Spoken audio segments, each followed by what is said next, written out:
Hello, everyone, and welcome to Food for Life this week. I'm your host, Ashley Tresleen. I am so excited to have you, which, I say that every week, but I really am excited to have you and to share the guests we have and to talk about food and to talk about health and wellness with you. I hope if you live on the East Coast like me, that you're not buried in snow like we are.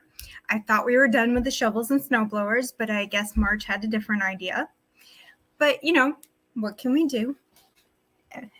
Hopefully it'll be all melted by the parade this weekend. And look, I broke out the green for you. I found something green to wear this week because it's St. Patrick's Day. St. Patrick's Day is a big deal around here. We have a huge parade. We have our road race. We have parties. So I wonder if it's a really big deal wherever you live. I'd like to hear from you guys, to hear and see what you guys do, what your traditions are. So drop me a line and let me know. Now, our guest today, Ashley Sterba. Now, you got Ashley times 2 again today. And she's from Miss Sterba's Kitchen in Chicago. And we are going to talk to her about some of her lovely treats and how she got started. Let's welcome Ashley. Hi, Ashley. How are you? Hi, good. How are you? Thank you for joining us today. Well, thank you for having me.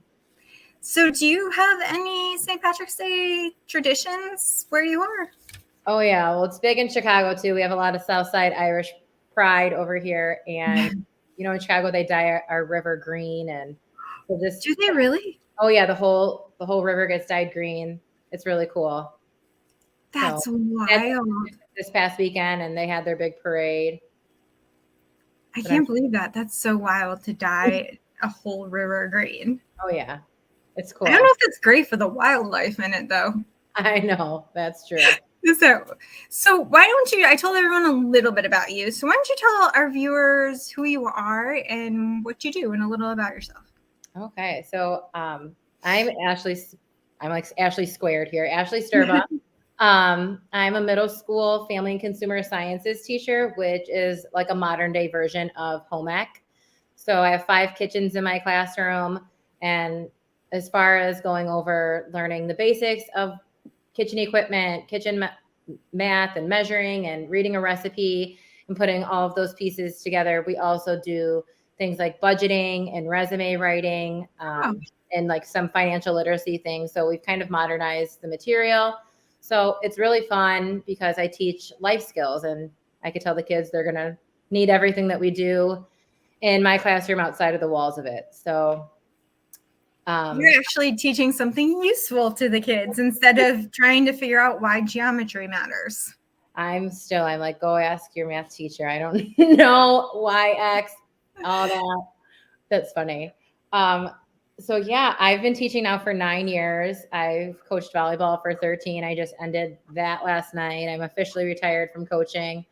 And then during the pandemic, when I was home, I kind of felt like I lost my purpose with teaching because it was through the computer, and I was putting on cooking shows. I thought I was like Martha Stewart in the kitchen, and it was fun and it was different, but that only lasted for so long. So I got in the kitchen and I started experimenting more with all the time that I had. And I wanted to do something, and I was like, well, I still want to be a teacher. So what can I do? And I love food, and I have a 100% Italian mother who has given me my passion. Yeah, that's awesome. For being in the kitchen. So I kind of rolled with that incentive, and I was in the kitchen, and I just started like coming up with snacks because I'm like the snack queen. That's what my friends and my family know me as. My students know I have my purse, my car snacks, my desk snacks, like backpack snacks. Everywhere I go, I'm ready at all times. So I went with snacks because you got to eat. So I started making things like protein balls that I put collagen powder in, especially like we were putting collagen powder in everything in my house when I lived at home during the pandemic, because when my mom got COVID, she lost her hair so bad. So we were putting the collagen powder in there to help with the hair growth. So, and it's flavorless. So we were using that for the benefits, and it adds added protein. So I went with the protein balls, and I did a bunch of different flavors. And then I was like, okay, well, I have kind of something that's sweet and maybe a little bit on the healthy side, if somebody's looking at that aspect of it, I was like, but we need a savory. So I made like this gluten-free buffalo mix. So it gave like a little spice. So those are kind of like my OG original. Just sweet and salty Yeah, together right. kind of thing. You got to have both. But isn't there flavored collagen mix? I know there's ones that come in like vanilla and berry now. There's even drinks that have collagen in them. Oh yeah, there's like green tea matcha, there's chocolate, like I know the Vital Proteins brand, which is actually out of Chicago. They have like so many different flavors, but I'm still biased and I liked the plain flavorless because you could put it in anything.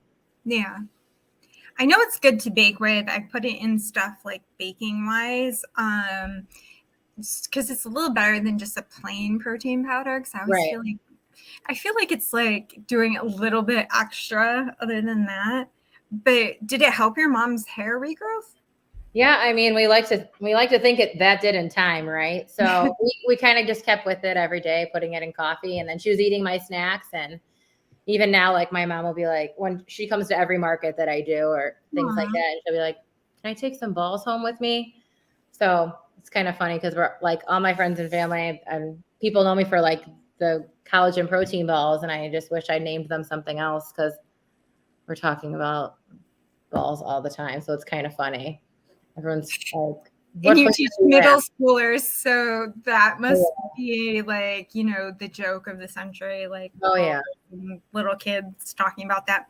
So what made you want to be a culinary arts teacher? So I was actually I thought I was going to be a history teacher. I did like a huge plot twist my senior year. I always knew I wanted to be a teacher. I had like an awesome literacy teacher in high school who just like, we had like a journaling assignment and you could write anything in there. And, she didn't judge you. She wanted you to be open and it just made you feel closer to her. And it made you feel like she really cared about you as a person. And that's when I was like, I want to be a teacher because I think it matters more too. Like it's how you teach, not what you teach. And she made like a super comfortable environment for me. And that's what I wanted to do. Like I looked forward to those 40 minutes a day. So I thought if I could give kids like 40 minutes in their day, something to look forward to, no matter what is going on outside of these walls, like I'm going to be the person to do it. So I didn't really know what I wanted to teach. And I just went with my favorite subject. Like I loved history, it happened, it was real. And I was good at writing papers and memorizing dates. And then my senior year of college. So I was a history major with secondary education. I called my parents and I was like, I do not want a student teach history. Like, I just don't see myself doing this every day. So my parents drove down to my college and like we went out for like a little meeting and went out to dinner. And my dad is like very supportive of education. And he was like, well, we're going to have a plan here before we leave. So we decided that I would pick up a minor in political science to graduate. I'd apply to grad school so that I could teach something that I felt was more my personality. And my college roommate and one of my best friends still to this day was a family consumer sciences major. So I was like, I see Sarah doing all this stuff. Like it's so much more me. I just wasn't exposed to it because my schools growing up didn't have this type of program. So mine didn't either. I mean, I went to Catholic school growing up. Me too. I even went to a Catholic high school. So this was not something that was even in the electives anymore by the time I got to high school.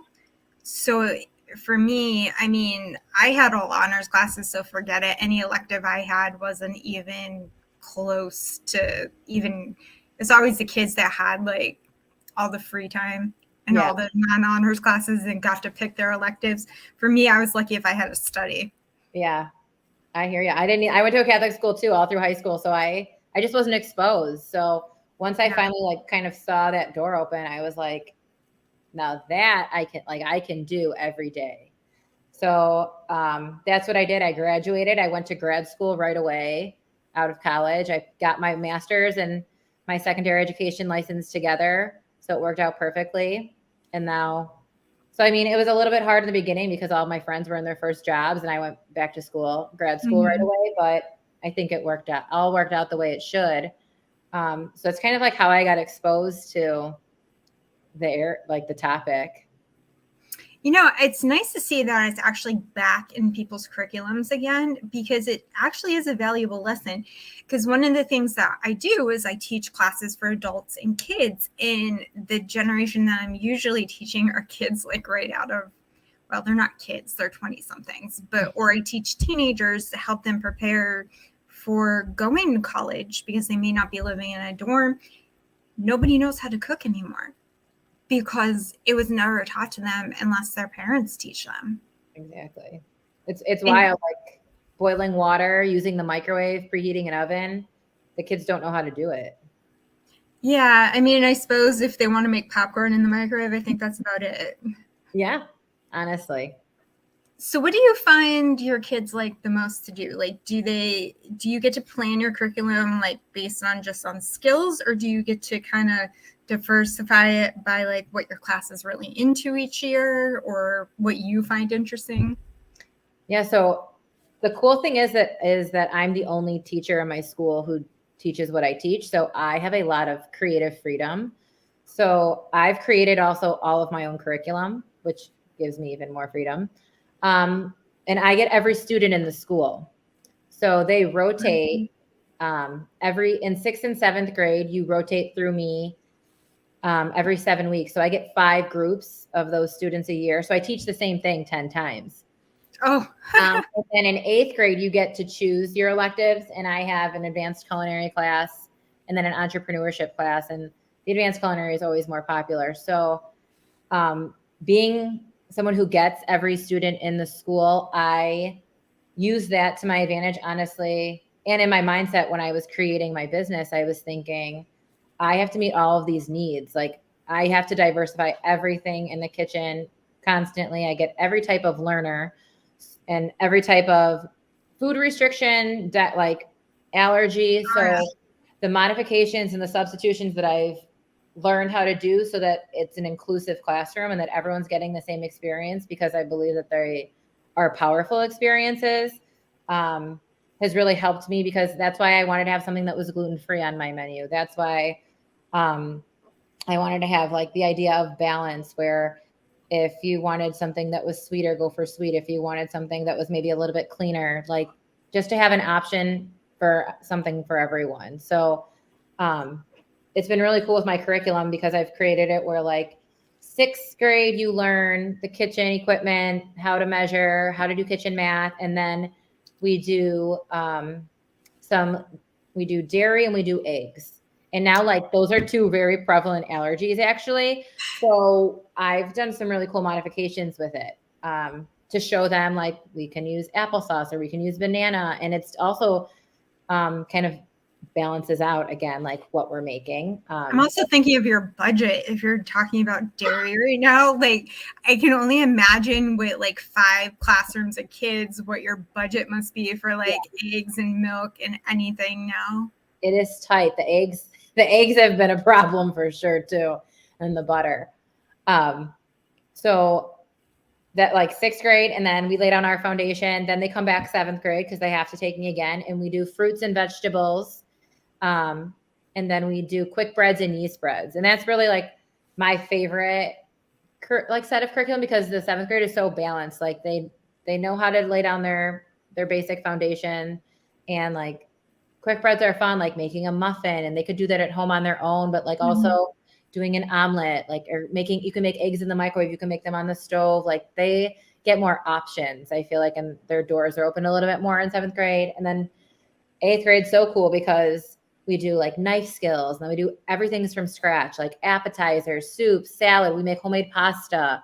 And like we have a grand finale of cupcake wars, and the kids get so into it. And we have teachers who are guest judges, and they pick a theme. Like we just did it last week, and we had one class do games, another class did TV shows. And to see them like get so into it, like that's when it makes me keep going. Like for 5 days straight last week in Cupcake Wars, like every single, like 25 students in that room for 5 days in a row were moving, like to accomplish their task. And it was like so rewarding to see.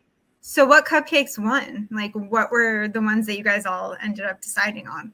Okay, so there was a Pac-Man one that was a lemon blueberry that won in one class. And then the other class was, so what was the movie? It was strawberry.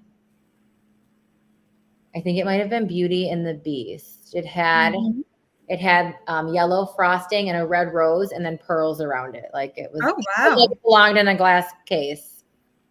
That's like an impressive feat because I have to admit, I can do some basic piping work, but anything super fancy is just not for me. With my MS, my hand shakes a little, so any fine details, not so great. But I can do cute little things. And, I teach the kids when I do cookies, like we did like tie-dye cookie frosting, like where you dip it in and like swirl it. Yeah. And that worked out pretty well. So unless they want like super cake decorating fine details, because I find kids now are watching YouTube videos on almost everything. Yeah, they are. It's crazy the stuff they come up with. I'm sitting there going, yeah, I'm sorry, I can't teach you cake wars. I'm like, you need to go to a bakery for that. So what is like your favorite thing about being a teacher in the kitchen? My favorite thing is like, I become a facilitator, really. Like I teach them the techniques and the skills, and then I get to see them put it into action. Like my hands are off deck, and I think that's better than any multiple choice test that I could give them. Is instead of like filling out a paper of what you can do, like show me what you can do. So like I can see what they've learned come to life. And I think that's probably the coolest thing. I love seeing like what people's minds create, especially kids. They don't think like we do. And you talk about balance in your business, about balanced snacks. What kids think is balanced and what we think is balanced, they look at the world differently. So what do you believe balanced snacks look like? So when I think of the word balance, like in my head, when I would explain to people, because they would ask me at markets, like, oh, it says balance, what does that mean? And I'm like, to me, it's like, it's thoughtfully curated. Like I thought about people with gluten allergies or maybe a dairy allergy or an egg allergy, or a nut allergy. Like I took so many things into consideration, or like for everyone, so that I could accommodate everyone's needs, because I think we need to be as inclusive as possible in the food world. So when I think of balance, I think like maybe like tonight I want to have 5 Oreos and I'm not going to feel bad about it. And then maybe tomorrow I'm going to have like a smoothie for breakfast, like, and that's fine, instead of a donut. Like it is making choices about your food and not feeling bad about it. Yeah, I think balance is something that we talk about not as much when it comes to food. I think we're so focused on, this and that and the diet and the food pyramid and everything, that sometimes a little fun in what you're eating is important. Yeah, absolutely. But I mean, we still need to get the fruits and veggies in, but having a few Oreos isn't going to kill anybody. Right. I agree. Not unless the doctor tells you it might. Yeah. I'm not going against any medical professional on that. So, you get to do all this stuff and you work with kids and they have imaginations like you wouldn't believe. So what inspired you? You started your business. Do they ever inspire you to create treats for your menu? Yeah. So like I get so many ideas from them, honestly, because one, they're like up with the times and I'm not, so they keep me young and in the loop, and I can see like the things that they talk about and the things that they ask me. They like themed like cookies or something from a show that they've watched and stuff like that. So they definitely rub off on me, and it's really cool that I am able to share with them. Like I practice what I preach, like, and I can be open about like my business. Like I have students come to my markets, and it is so cool to see them like see me in action and see like if you work hard, like, and you want something, like you can do it. Like I'm out here, like, yes, I have a full-time teaching job, but like my nights are in the kitchen, my weekends are at markets, and I feel like I'm living my best life, and I'm living out like a dream that like it was newly born. Like I didn't know, like, yeah, I always thought it would be cool to have like a bakery or something like that, but I never put enough, I guess, thought and energy into it to make it come to life. And now I'm doing it. So I think it's a really cool aspect of showing my students like that I'm a role model in even a different way than just being a teacher. Like I'm an entrepreneur as well. And like, it's a whole different world from the education system. So I can share different perspectives. So has anyone ever requested, a client ever made like a really crazy request for like a certain flavor or a weird order? Because I know I've gotten some weird requests over the years. Have you ever gotten one yet? Oh, of course. I mean, not that it's like, I guess the flavors, but like I do smash cakes sometimes, and it's funny because they'll be like, we don't want our baby eating all this sugar, so could you do like a sugar-free cake? And like there'll be so many people at markets who will be like, do you have anything sugar-free? Or they say, like, somebody asked me if I use GMOs, and there's just some things that go over my head where I'm like, did you think about this before you asked? So it just kind of makes me laugh, because like it goes back to balance. Like unless you have, I feel like, a medical reason to be eating a specific way, you do have to live, and you have to remind yourself of that word. Well, I suppose if you're going to spend a few hours with a toddler playing with a smash cake, maybe you don't want to have your toddler like full of like sugar all day and take them home. I guess I don't have kids. Yeah, I don't either, but I can maybe see how like you don't want your 1-year-old after a few hours playing with frosting and things not to go home all like sugared up. I can maybe see how that might go. Very fair. Because I know I have friends that take photos and those sessions go for a while, so I can maybe see,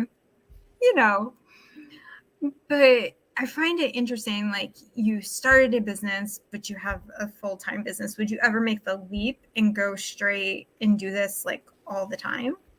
So that's kind of that's my next dream. Like, yes, I always wanted to be a teacher, and there's still rewarding parts to it, but I think that education has definitely changed, and the world has changed education, and technology has changed children, and so has social media.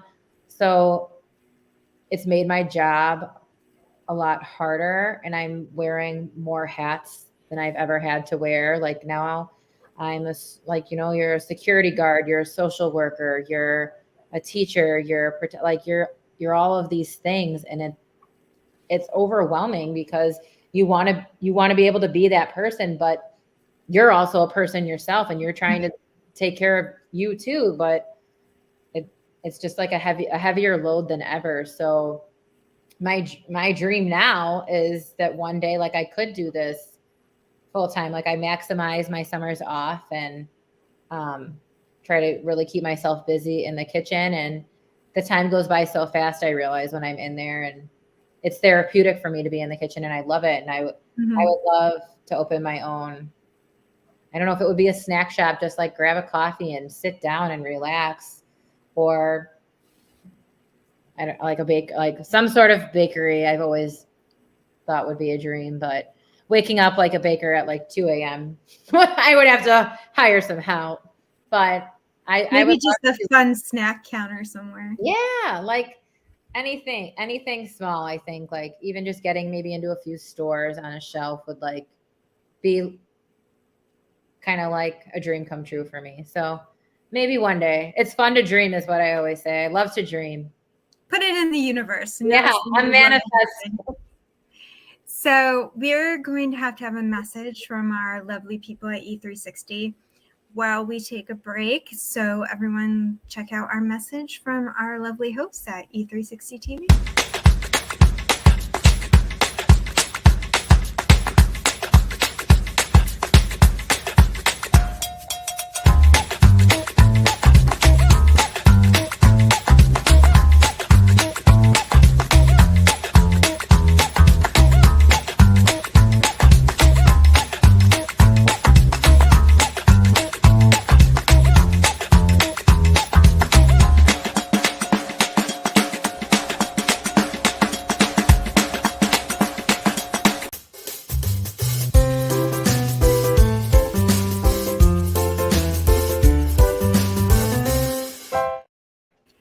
And we are back. You guys have Ashley times 2 today.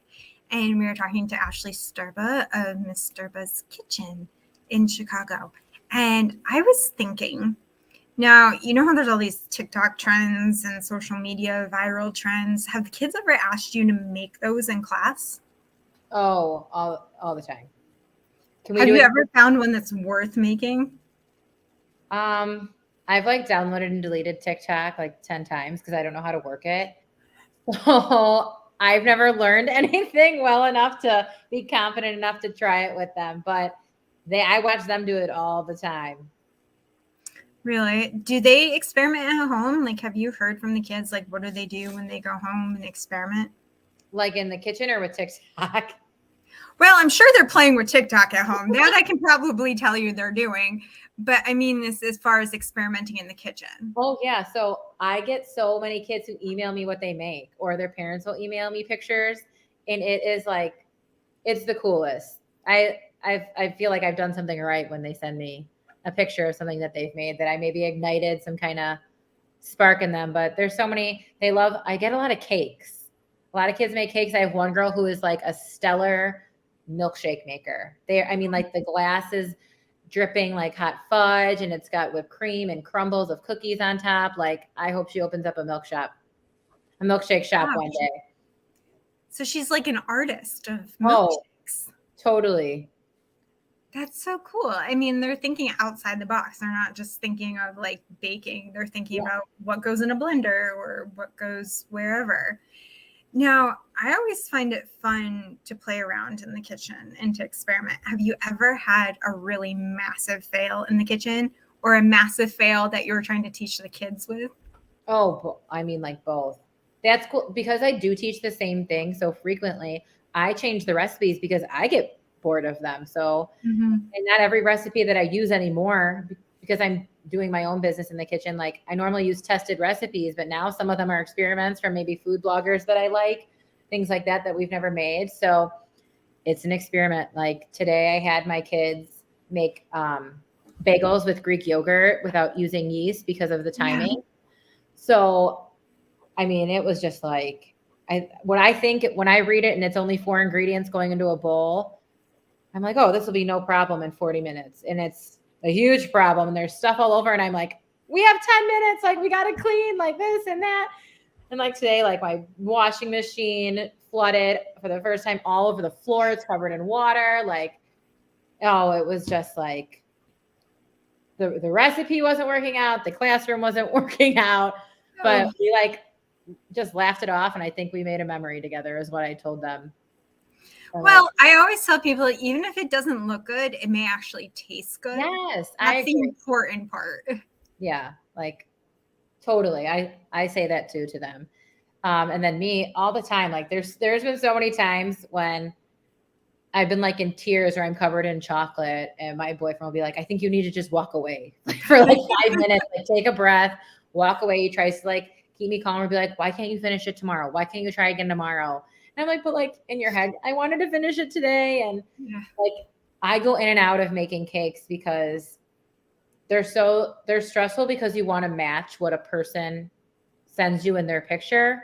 But I'm not like this huge cake artist, you know, like I'm still learning and I take classes like in the summer, like I go sit at Starbucks and I signed up for classes and I watch videos and I learn from other chefs and things like that. So like the cakes, like I say I'm retired sometimes and then somebody will ask me and I'll be like, okay. And then my boyfriend will be like, you don't make cakes anymore. And I'm like, but this weekend I do. So like I made a football cake. Oh. It was the size of a football field. It was a football field. It was a huge, big, long sheet cake.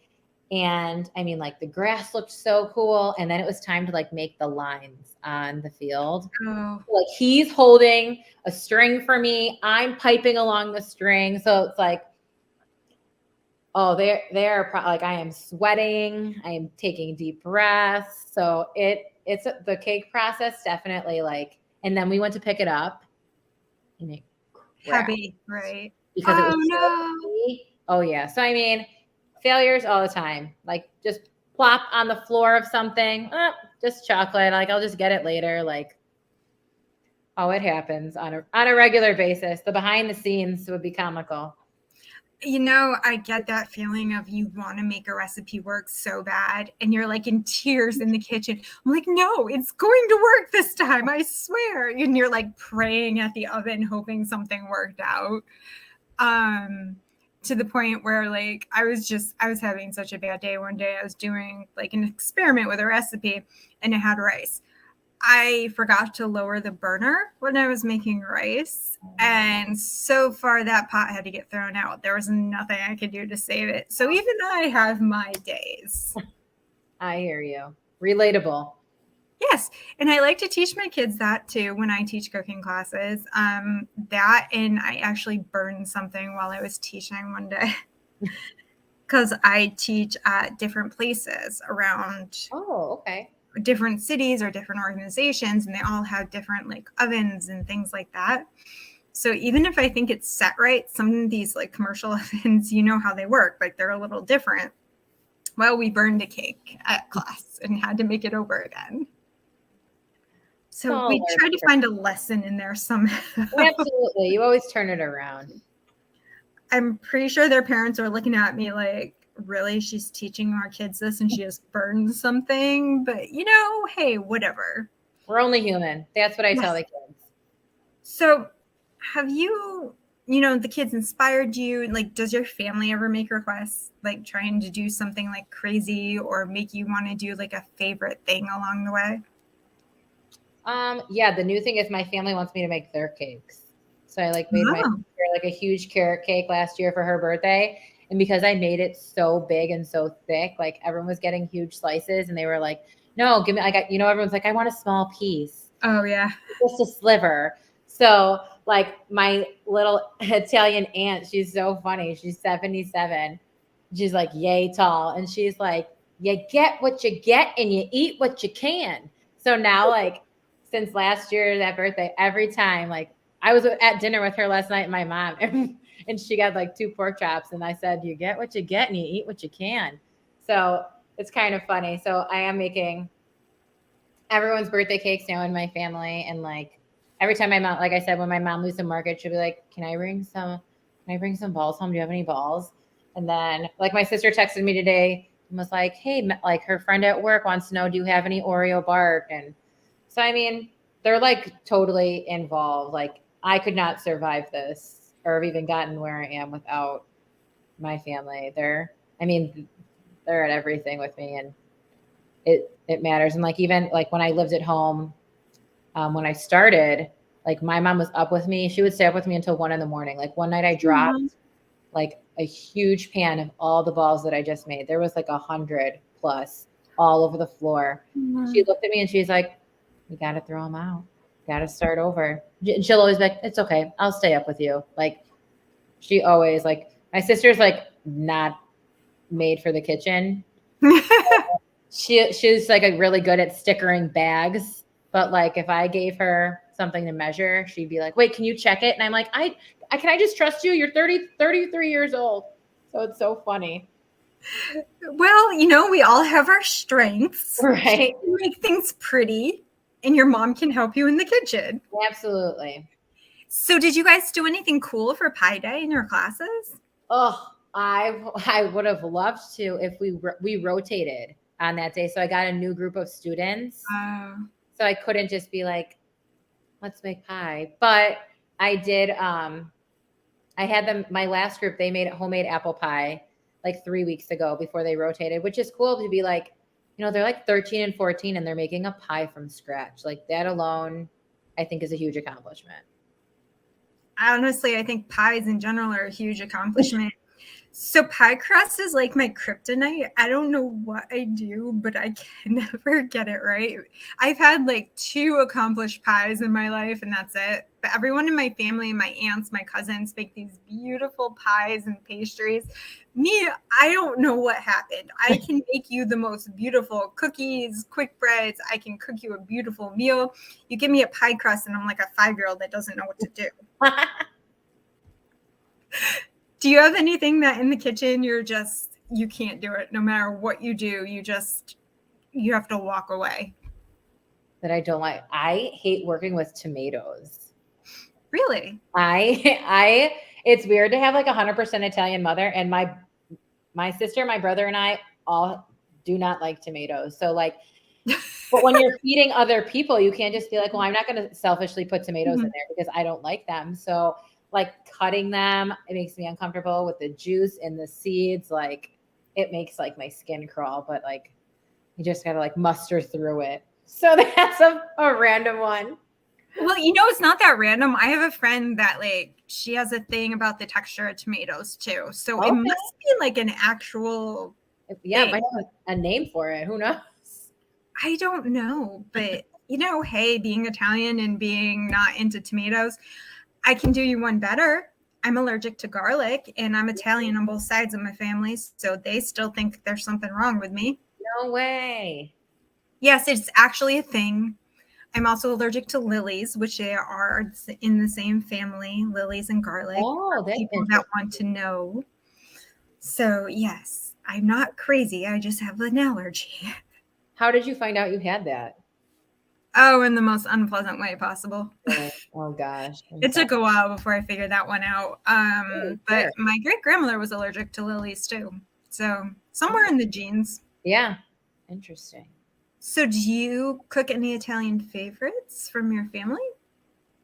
So I have like this fear that I can't replicate my mom's sauce. Like Sunday, like my mom's sauce on the stove all day growing up, like and dipping the bread in it to taste it and see like what point is it at yet. But I'm like more of a baker, and my mom was like such a great cook. So it's actually funny even now, like to this day, she'd be like, get out, like she'd be like out of my way in the kitchen. And I'm like, Mom, like I teach this, like I get paid to do this for my job. And she's like, like move over. Like this is how you do it. And like she just got like that old school Italian mentality. So I mean, I don't have anything like too special. Like I love like a homemade, like I'll make a homemade vodka sauce or something like that. Mm-hmm.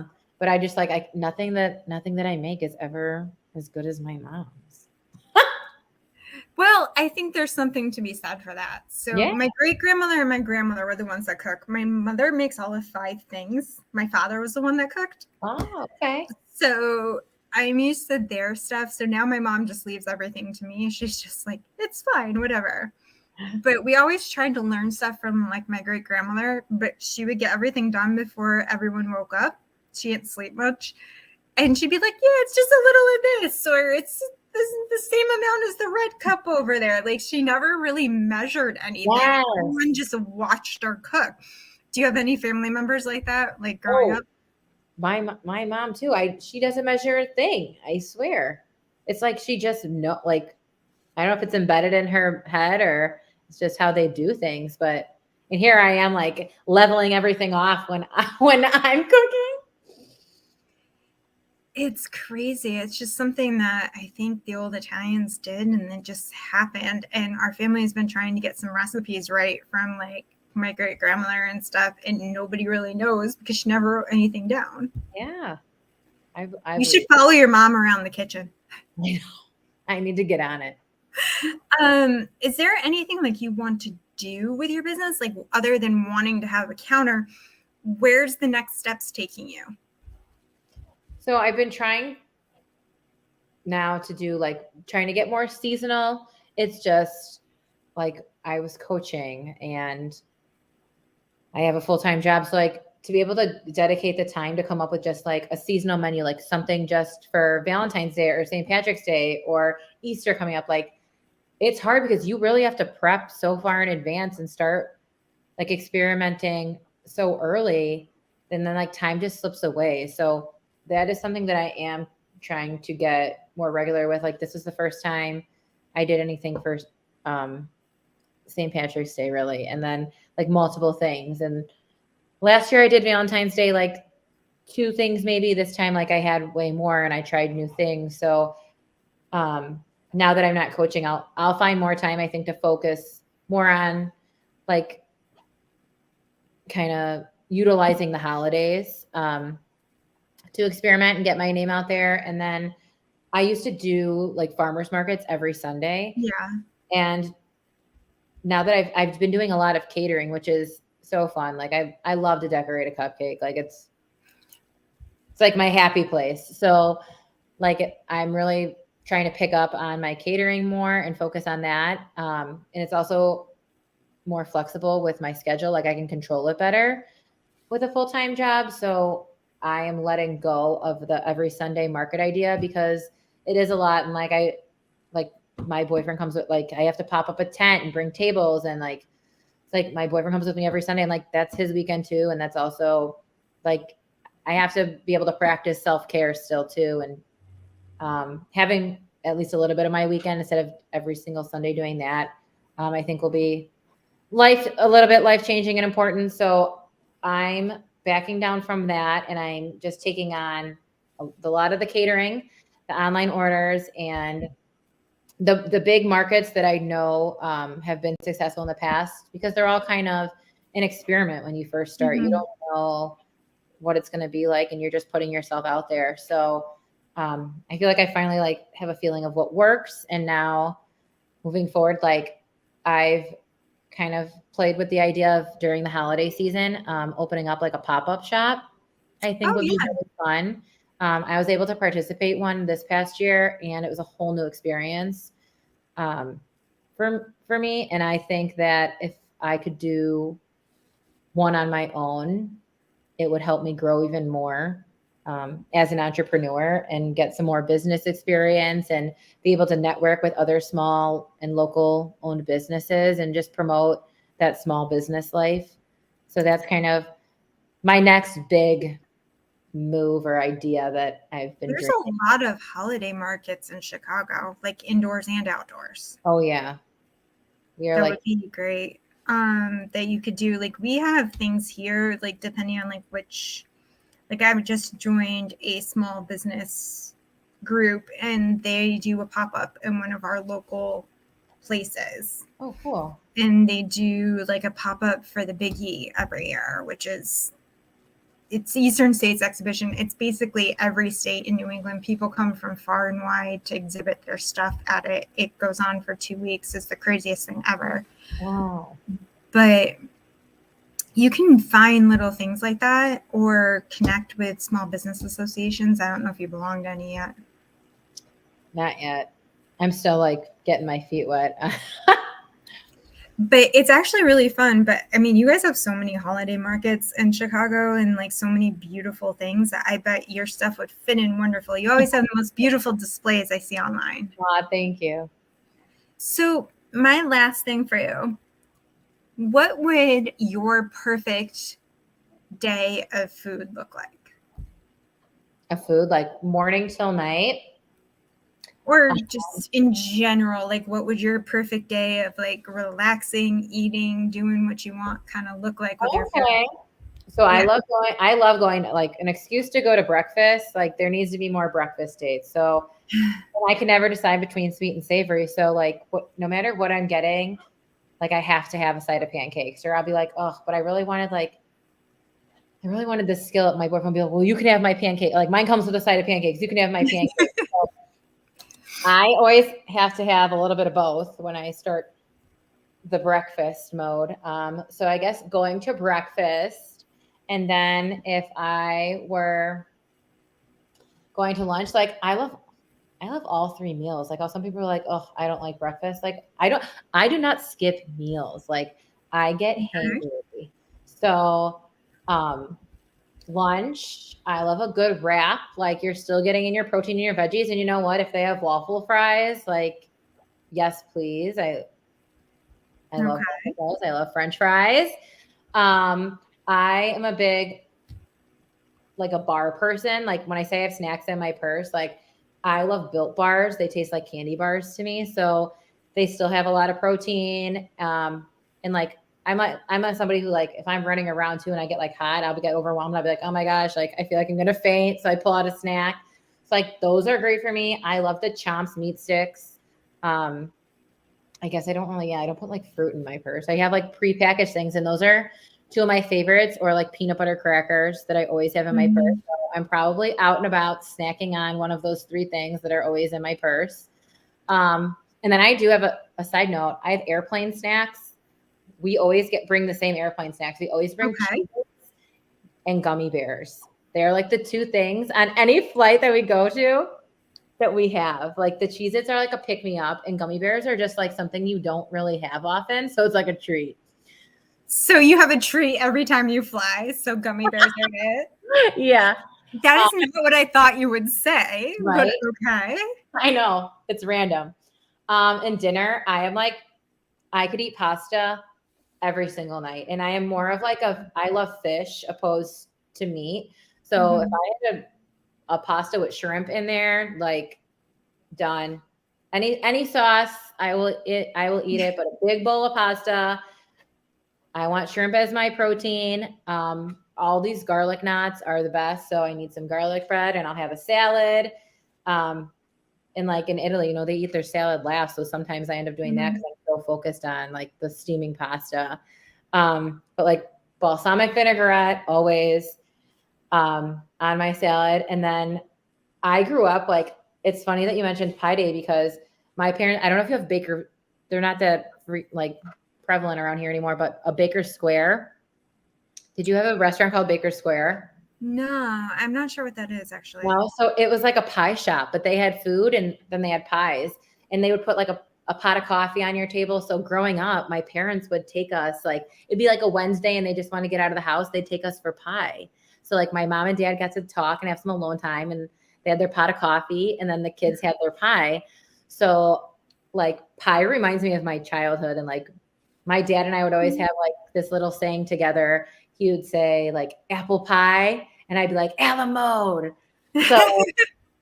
So like pie is like my family's thing. And like that phrase is like with my dad. So like, I think I need pie for dessert. And like, it's probably going to be apple pie. It has to be warm, and it has to have ice cream on top and make it a la mode. So that's like, that would be my day, I guess. In the food world. That sounds like a really good day to me. So we're going to have one more message. And when we come back, you can share your final thoughts about food, life, whatever you want, and promote wherever you're going to be next. Thanks. So we'll be right back. Okay. Hi, I'm Liz Teresa. I help women launch and build online businesses they love. I needed to give my brand a web presence, but I didn't speak tech. Enter Liz Teresa. With lightning speed, she got the essence of my brand. Her guidance notes, her tips were practical and concrete. She's the #1 person in my life. I'm so happy she came to me. So thank you, Liz Teresa. I am so excited to keep working with you.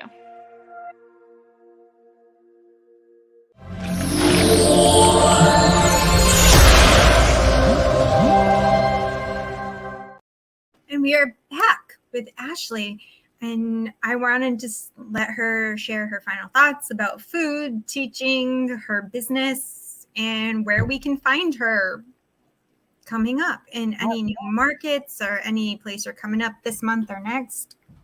Yeah, so next month, April, I'm going to be at a place called Curwell. It is a CBD shop, actually, and they're having what's called an April Affair night out with a bunch of other female-owned businesses, which will be super fun and networking. So I have that April 6th in Downers Grove. And then in May, I have 2 markets. So one is in Lamont, and it's called the Canal Street Market on May 7th. And then also on May 7th, so sometimes I can be in 2 places at once. I have such supportive friends and family. I will be at the Rosewood Artisan Market in Sugar Grove, Illinois. It's at a farm, and it's a really beautiful place and a great way to spend your day out and support local and small businesses. So I have those 3 coming up. I always try to keep my website updated, and I'm always reposting for events on Instagram. And I'm really trying to get better at Facebook. I'm learning still. My boyfriend's sister made me my Facebook page, so I'm trying to get it up and running. So those are some things to look forward to. And I bake all of my snacks. I'm a licensed cottage food baker, so I am able to cook out of my house, and that's that's how I make all the magic happen. And I ship everywhere. I have a little map of all the places that I've shipped so far. So help me keep filling in those states. That would be awesome. And I guess if I have any advice in the food world, I think that you need to live comfortably and within your means, and also live your life with that balance in terms of being able to take care of yourself from morning till night. So if that means in the morning that you need to have an omelet and a smoothie, you do that. And if that means at night you need to have a pint of Ben and Jerry's, you do that. And then you don't feel guilty, and you wake up the next day and you still feel good about yourself. So making decisions that are best for you at the moment and not feeling badly about them, I think, is super important. And just making sure that you're fulfilling not only like your body with food, but it's your mind as well, and practicing all of those things on a regular basis to create a sustainable routine. I like that.